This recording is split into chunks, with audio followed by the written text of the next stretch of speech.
We are going to start here with the March for Our Lives. And here's the big question on this morning after. What next? After all the dramatic speeches by the young survivors of gun violence, after all the celebrity appearances, after all the marches across the country and the world, can this movement produce any real change? This is not a red versus blue issue. This is a morals issue. And to the politicians that believe that their right to own a gun comes before our lives, get ready to get voted out by us. Do you know that Congress will not allow the Center for Disease Control to study gun violence? They're not allowed to study it because the notion is that by studying it the same way we do with traffic accidents, somehow that's going to lead to everybody's guns being confiscated. When we talked about background checks, if you buy a car, if you want to get a license, first of all, you got to get a license. You have to take a test. People have to know that you know how to drive. You don't have to do any of that with respect to buying a gun. And when we talked about doing effective background checks, it was resisted because the notion was we were going to take your guns away. It seems to me like there's been a lot of ideas raised for how to fix this problem.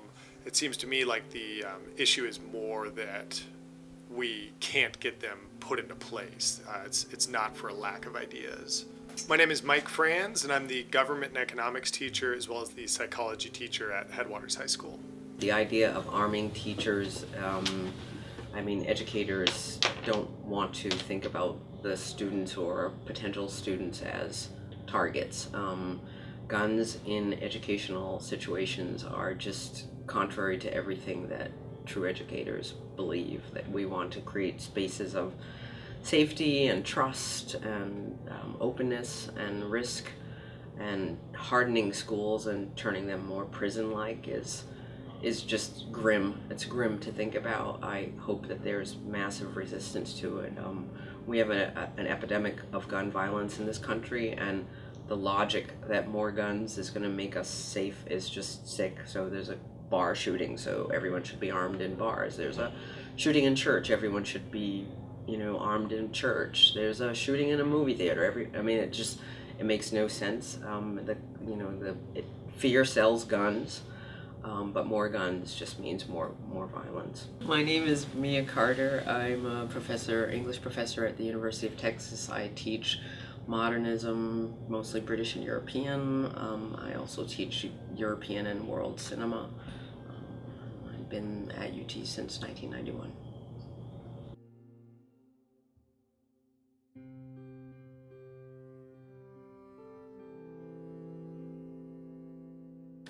I don't care if the NRA had the Eagle come in and try to teach everyone gun safety. It doesn't matter. Kids are impulsive. They're going to play with it anyway. So we need to teach kids how to be safe around firearms, but we need to keep in mind that no matter what we tell them, they're going to pull the trigger anyway. So we need to keep guns away from kids, and we need to teach them how to be safe around guns. My name is Will Cottrell, and I'm a full-time student.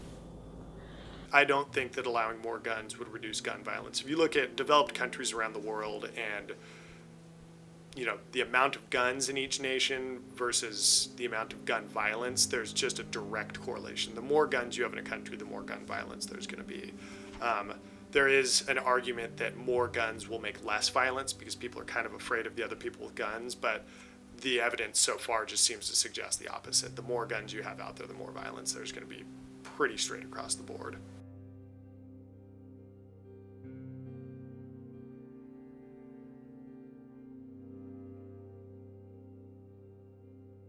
I do not believe that the Second Amendment should be repealed. I'm not in favor of taking all guns away. I think that's just a really great scare point for the NRA and gun merchants and the gun lobby. But I do not believe that these massive military weapons should be shot. I think they should be banned altogether. There was a ban in the 80s, and that was a Republican president, Ronald Reagan, who implemented the assault weapon ban, and it was allowed to, expire, and I just think those things have to get off the street.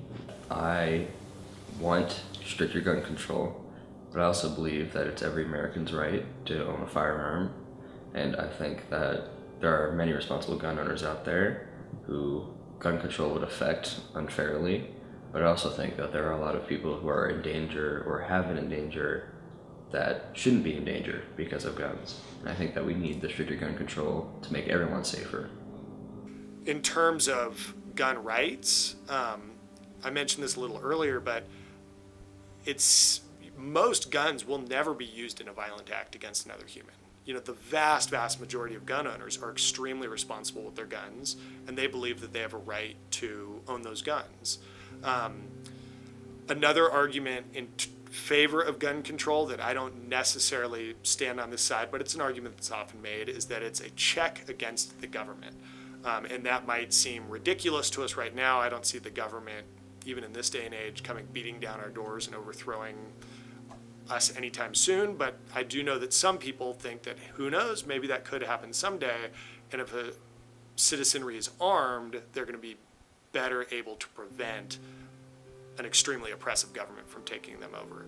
So again, I don't necessarily support that argument, but I do know that it's an argument that a lot of people are making.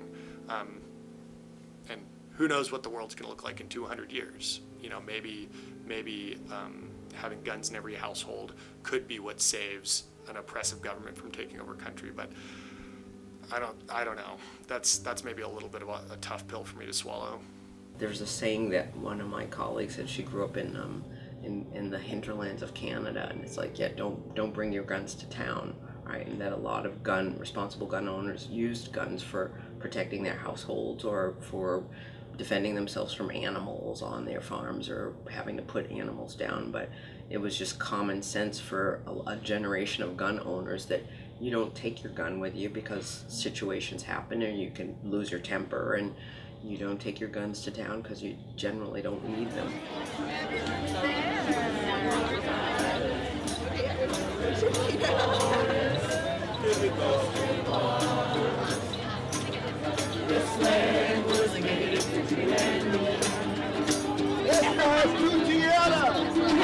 Esta es mi tierra, desde California hasta Nueva York.